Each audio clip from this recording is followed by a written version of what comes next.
গান গেয়েছে, ঠিক কিনা যারা বলে। আর যখনই দেখলাম শিক্ষিত ভদ্র আদর্শওয়ালা মানুষগুলো পার্লামেন্ট থেকে তাদেরকে সরিয়ে দিয়ে যখনই দেখলাম লুচ্চা বদমাশ চিটার যখন পার্লামেন্টে বসেছে, তখনই আমরা একের পর এক দেখতে পাইলাম আয়নাগর দেখতে পেলাম, তখনই দেখলাম খুনের সাম্রাজ্য চলতেছে, তখনই দেখলাম সিন্তার রাজাজানির সাম্রাজ্য চলতেছে, তখনই দেখলাম অন্যের মাল অন্যের সম্পদকে হটিয়ে নেওয়ার, অন্যের সম্পদের উপরে জুলুম অত্যাচার শুরু করে দিয়েছে, ঠিক কিনা যারা বলে। আর নবী সেই কথাই 1400 বছর আগে বলে গেছেন।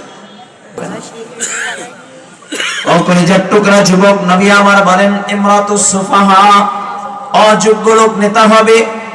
নবী আমার বলেন ওয়া কাসরাতুশ শুরা, পোশাক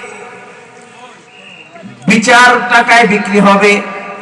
আমরা তাকিয়ে দেখলাম নিরপরাধ উলামায়ে কিরামদেরকে জেলখানায় বন্দী করে রেখেছে।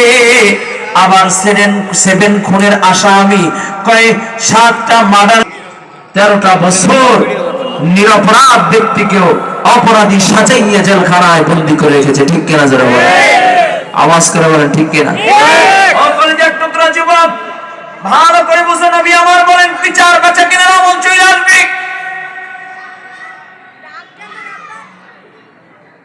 ওয়াল ইস্তিগফাফান বিদ্দাম, মানুষের রক্তের কোনো দাম থাকবে না। আমরা তাকিয়ে দেখেছি মানুষের কোনো রক্তের দাম নাই।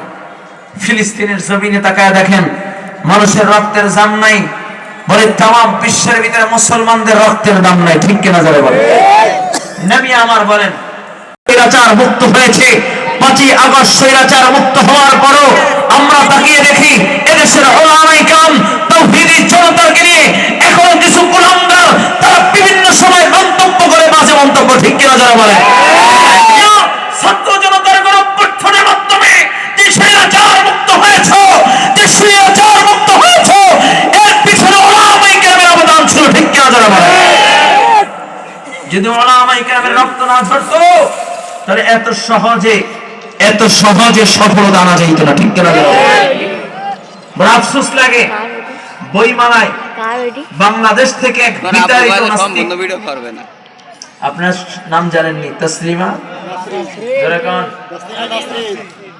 যে বোরখার বিরুদ্ধে কথা বলেছিল, আল্লাহ আল্লাহর রাসূলকে নিয়ে কটূক্তি করে, বাংলার মানুষ তাকে বাংলার জমিনে থাকতে দেয় না, সেই বোরখা পরেই পালাইতে বাধ্য হয়েছে।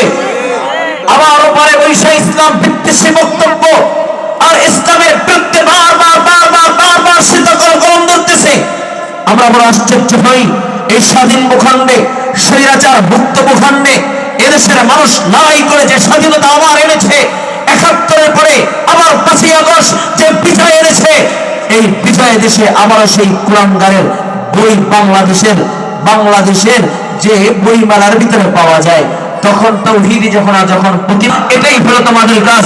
স্পষ্ট ভাষায় বলতে চাই, উলামায়ে কেরাম কখনো আল্লাহ আল্লাহর রাসূলের দুশমনদেরকে কখনো ছাড় দেয় নাই, কিয়ামত পর্যন্ত ছাড় দিবে না।